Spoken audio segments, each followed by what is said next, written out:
ازيكم عاملين ايه؟ يا رب تكونوا بخير. فيديو النهارده هو عن طريقه عمل الفسيخ وازاي نعمله بالطريقه الصح. يلا بينا نشوف الطريقه. اول حاجه هعملها ان انا هجيب كميه ملح حصى على شطه ناشفه مطحونه.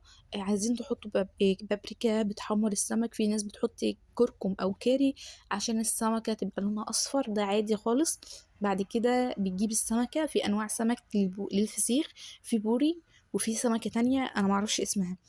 المهم بتجيب السمكة تغسليها كويس جدا من أي طينة فيها، وتغسليها كده من عند الدماغ عشان بيبقى فيها طين. بعد كده هتسيبيها تصفى خالص من أي مية فيها. المية اللي هتغسليها بيها بتكون مية دافية، يعني ولا سخنة قوي ولا باردة قوي. تمام.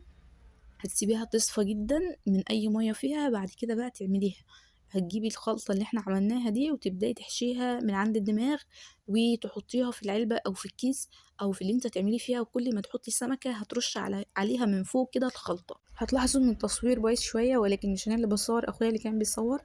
ماما كانت بتعمل وهو كان بيصورها، فكان بيصورها بايده، فالتصوير بايظ.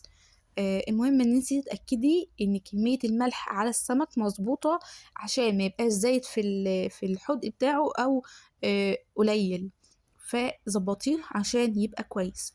بعد كده بقى خلصنا كميه السمك وهنحط من فوق كميه الملح اللي باقيه. هنجيب الليمونه نعصرها عادي، عايزه تستغني عن الليمونه استغني عنها. بعد كده بقى هنجيب ملح ساده ونحطه، لان برضو الكميه ما كفتش، فانت لو عايزه تزودي بقى انت ونظرك. فكل واحد يعني عارف الكميه بتاعه السمك بتاعته مناسب قد ايه كميه ملح.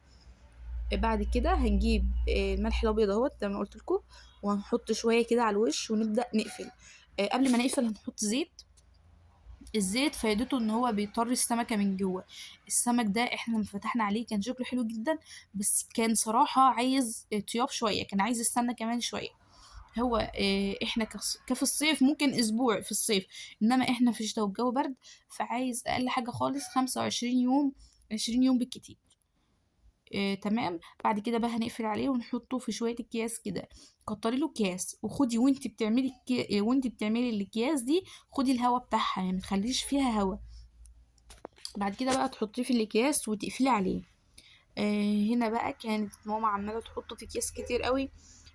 صراحة كنا شارين اكياس ليه مخصوص، وغير بقى ان كان في كيسين كده 3 حطيناه فيهم. بعد كده هتحطيه يعني تحطي كيس في كيس في كيس على حسب اكياسك، بس حاولي انت تكتري الكيس شويه. اتاكدي كويس وانتي بتعملي الاكياس دي ان مفيش اي هوا داخل الاكياس تماما. وبعد كده بقى اقفلي عليهم كويس جدا وغطي العلبة. في ناس بتعمل كميات فسيخ، فلو هتعمله فبتعمله في برميل عشان طبعا ما ينفعش ان هو يتلف في اكياس. في ناس بتعمل لو مثلا 2-3 كيلو فبتعملهم في جرادل صغيرة. هنا بقى كان اخر كيس. ببدأ ان انا اقفل عليه كويس واربطه كويس جدا عشان ما يكونش في اي كمية هواء. هجيب بقى استرتش وابدأ ان انا الفه بيه. هيبقى لامم الكيس شويه كده ومش مخلي فيه اي هواء. اصلا كان اخر شويه في لفه الاسترتش دي، فعشان كده ما عملناش بيه كتير. هتفرديه كده كويس وبعد كده بقى تحطي الكيس وتبداي تلمي عليه. يعني اصلا انا ما شفتش ماما صراحه وهي بتعمله الا لما شفت الفيديو. لما كنت مش عارفه انا كنت فين يومها اصلا، ان احمد اخويا اللي كان بيصور.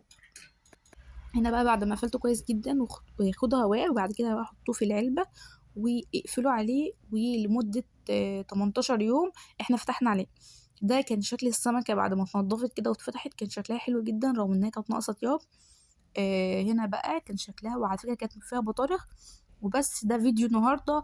متنسوش تعملوا لايك واشتراك وتشاركوا الفيديو في كل مكان، ودوسوا على الجرس وتفعلوا الاغنيه عشان يوصلوا كل الفيديوهات اللي انا بنزلها.